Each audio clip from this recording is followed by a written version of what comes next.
There is a silent confiscation of wealth happening right now, and it is not occurring on the stock market floor or through a tax hike, but at the departure gate of your local airport. By January 1st, 2026, a draconian mesh of new regulatory frameworks intersecting between the Transportation Security Administration and European border control agencies will fully activate, creating a bureaucratic kill zone for the unprepared traveler. If you are over the age of 60, you are the primary target of this systemic friction. We are talking about the potential forfeiture of thousands of dollars in non-refundable capital, not because you committed a crime, but because you failed to navigate the fine print of a surveillance state that is becoming increasingly hostile to analog citizens. This is not a travel advisory. This is a warning about the weaponization of border bureaucracy and the financial penalties for non-compliance. The narrative you have been sold is that air travel is a consumer product, a luxury you purchase with your hard-earned retirement savings. The reality, however, is that the aviation and border control infrastructure has evolved into a mechanism of wealth extraction and data harvesting. The airline industry, operating on razor-thin margins, has no fiduciary duty to warn you that your documentation is obsolete. In fact, they profit immensely when you are denied boarding, retaining your fare while reselling your seat to a standby passenger at a premium. What we are witnessing is the collision of legacy documentation systems with a new, aggressive digital ID grid. If you are planning to move capital or yourself across borders in 2026, you are entering a theater of asymmetric warfare where the rules are designed to catch you off guard.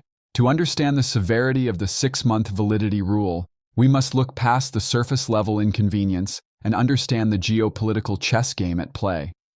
Rule number 8, regarding passport expiration, is the single most common liquidity trap for senior travelers. You may look at your passport and see an expiration date months in the future, believing that the date printed by the Department of State is the final word. It is not. That date is a legal fiction.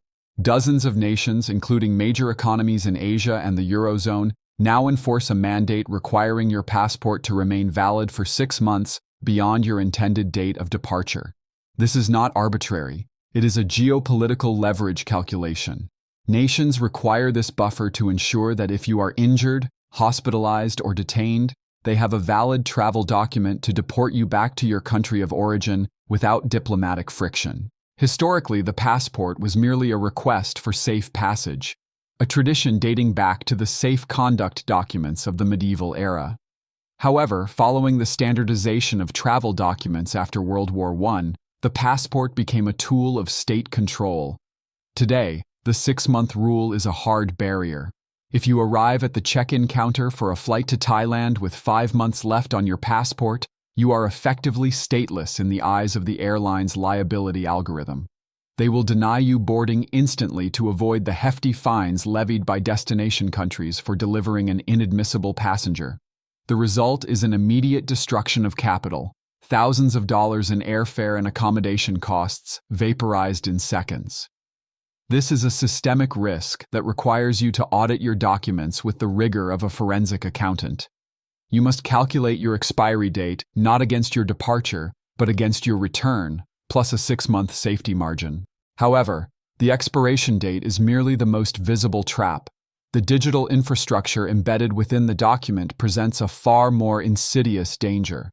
We are transitioning from a world of physical documentation to one of digital authentication, and this transition is fraught with technical fragility. Rule number 7 concerns the invisible damage to the RFID chip embedded in your passport.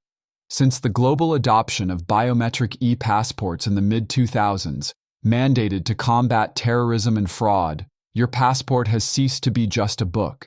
It is a piece of hardware.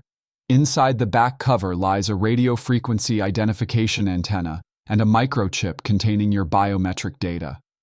This hardware is fragile, yet the habits of older travelers, specifically the tendency to carry a passport in a back pocket, subject this delicate electronics to mechanical stress. When you sit on your passport, you are not just creasing paper, you are crushing the antenna array. To the naked eye, the document appears pristine. The cover is intact, the photo is clear. But to the digital reader at an e-gate or a check-in kiosk, the document is dead. In the eyes of the border control system, a non-functional chip renders the passport invalid. This is a failure of the physical-digital interface. As we move toward 2026, airports are aggressively automating border crossings with biometric gates that rely entirely on this chip. If it fails to scan, you are flagged.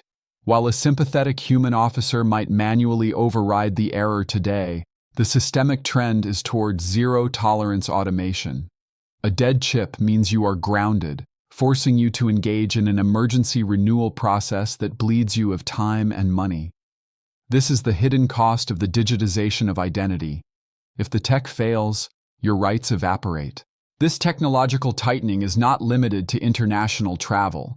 The domestic front is undergoing its own radical transformation with the full enforcement of the Real ID Act. To understand Rule Number 6, we must look back to the legislative aftermath of September 11, 2001. The Real ID Act was passed by Congress in 2005 based on the 9/11 Commission's recommendation to set standards for the issuance of sources of identification, such as driver's licenses. It has been delayed for nearly 2 decades due to pushback from states concerned about privacy and the creation of a de facto national identity database. However, the federal government has signaled that the delays are over. By May 2025, the enforcement will be absolute. For the senior demographic, this presents a significant compliance hurdle. Many of you are carrying valid state driver's licenses that lack the star symbol indicating Real ID compliance. These are legacy documents, relics of a pre-surveillance era. When you present a non-compliant license at a TSA checkpoint in 2026, it will be rejected. The friction here is intentional. It is designed to force the population into a standardized, federally accessible database. The penalty for non-compliance is a descent into the secondary screening purgatory, an invasive, humiliating, and time-consuming process that often results in missed flights. This is a capital control on your movement within your own country. The solution is to bypass the state-level bureaucracy entirely and utilize your passport, a federal document, as your primary domestic ID, provided the chip is functional. It is a strategic maneuver to sidestep the state-level incompetence regarding Real ID rollout. As we look across the Atlantic, we see the future of border control, and it is a dystopian panopticon of biometric harvesting. Rule number 5 involves the European Union's new entry-exit system, or EES. This is the end of the ink stamp and the beginning of the biometric dragnet. Starting in late 2025 and fully operational by 2026, the Schengen zone will mandate the collection of facial images and 4 fingerprints from every non-EU traveler. This is a massive centralization of biological data, justified under the guise of security and immigration control. For the older traveler, this is not just a privacy nightmare, it is a logistical bottleneck. The hardware used for this biometric capture is often calibrated for younger, more dexterous individuals. We have seen reports from pilot programs where travelers with arthritis, worn fingerprints from years of manual labor, or tremors struggle to interface with the scanners. The machine does not care about your physical limitations, it cares about data quality. Repeated failures to scan result in bottlenecks, forcing travelers into long manual processing queues. If you are transiting through a major hub like Frankfurt or Paris with a tight connection, this biometric friction can cause you to miss your flight. The system effectively imposes a physical tax on the elderly. You must strategically pad your layovers to account for this interrogation of your biology. The era of the 45-minute connection is dead. It has been killed by the time requirements of the surveillance state. But the EES is merely the hardware. The software trap is known as EDIAS. Rule number 4 is the European Travel Information and Authorization System. This represents a fundamental shift in the philosophy of Western travel.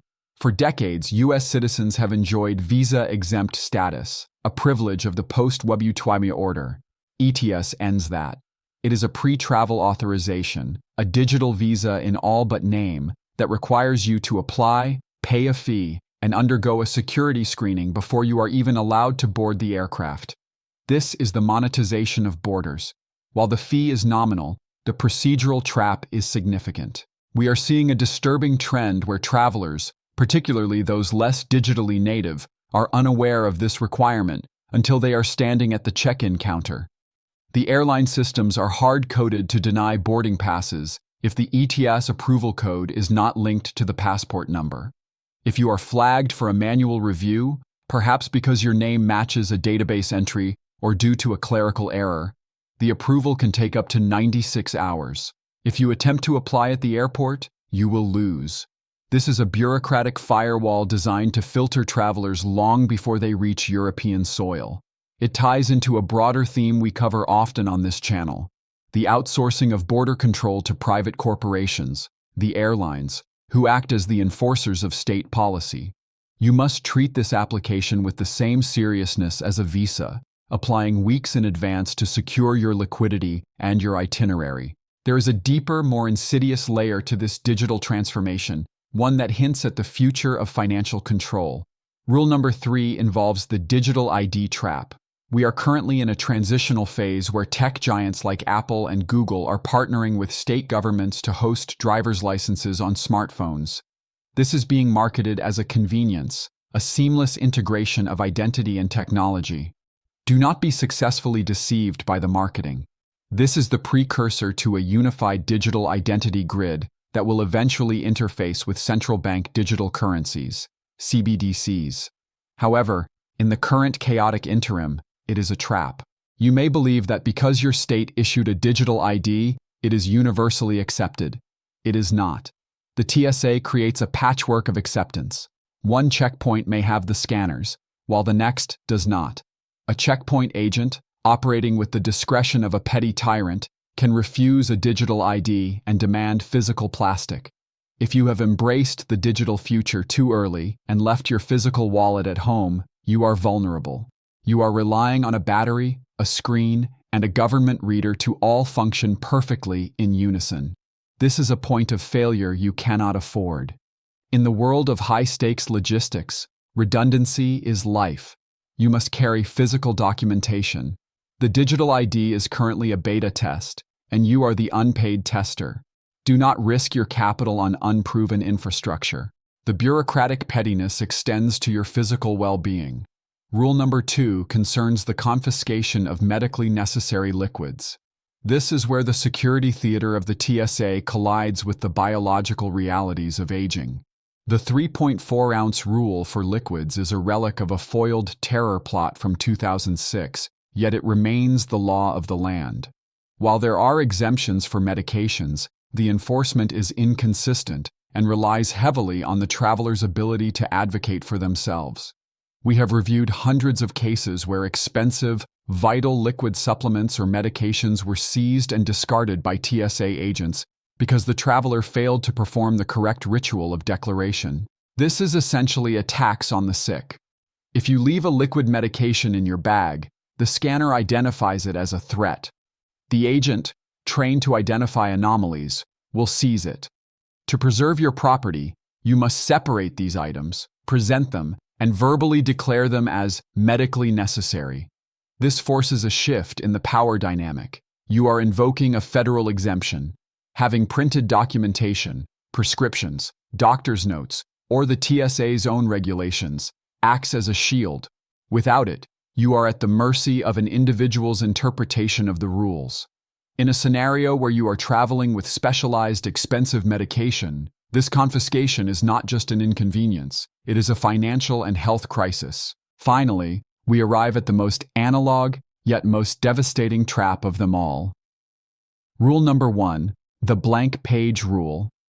In an increasingly digital world, it is ironic that a lack of paper can destroy a 5-figure vacation.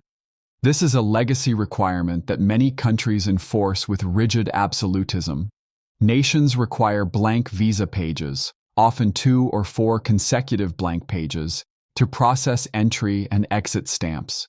If your passport is valid for another 5 years but lacks the physical space for a stamp, it is functionally expired. The airline system will flag this requirement. If the gate agent flips through your book and sees no space, they are legally obligated to deny you boarding. They face fines if they transport you to a country that refuses you entry. This is the silent killer of itineraries. Senior travelers, who often hold passports for the full 10-year validity period, are particularly susceptible. You may have accumulated stamps over a decade of travel, leaving your document full. In the US, the option to add pages was eliminated years ago to force the purchase of new booklets, another revenue stream for the State Department. You must audit the physical condition of your book. If you do not have the requisite real estate, you do not have a valid document. We must step back and view this landscape through the lens of macro analysis. Why are these rules becoming stricter? Why is the friction increasing? It is because the era of frictionless globalization is ending. We are entering a period of high-security mercantilism, where states are asserting aggressive control over who enters and who exits. The data harvested from your passport chip, your ETS application, and your biometric scan is valuable. It feeds the intelligence apparatus and trains the AI models of the surveillance state. Furthermore, the financial penalties for non-compliance act as a soft tax. The billions of dollars lost annually by travelers due to missed flights and document errors are a transfer of wealth from the individual to the corporate sector. The airlines keep your money, the governments keep your fees. It is a system designed to punish the inattentive. In 2026, the unprepared traveler is a victim in waiting.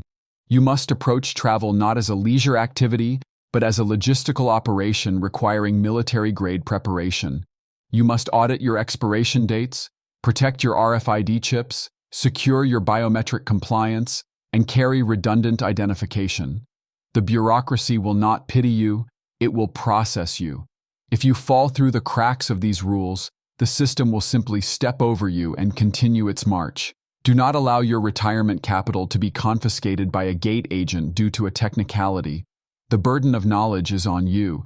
This channel exists to expose these systemic risks so that you can navigate them without loss. Take 10 minutes after this broadcast ends. Retrieve your documents. Inspect them under a bright light. Check the dates. Count the pages. Prepare your digital files. In a world of increasing chaos and control, preparation is the only rebellion available to you. Stay vigilant.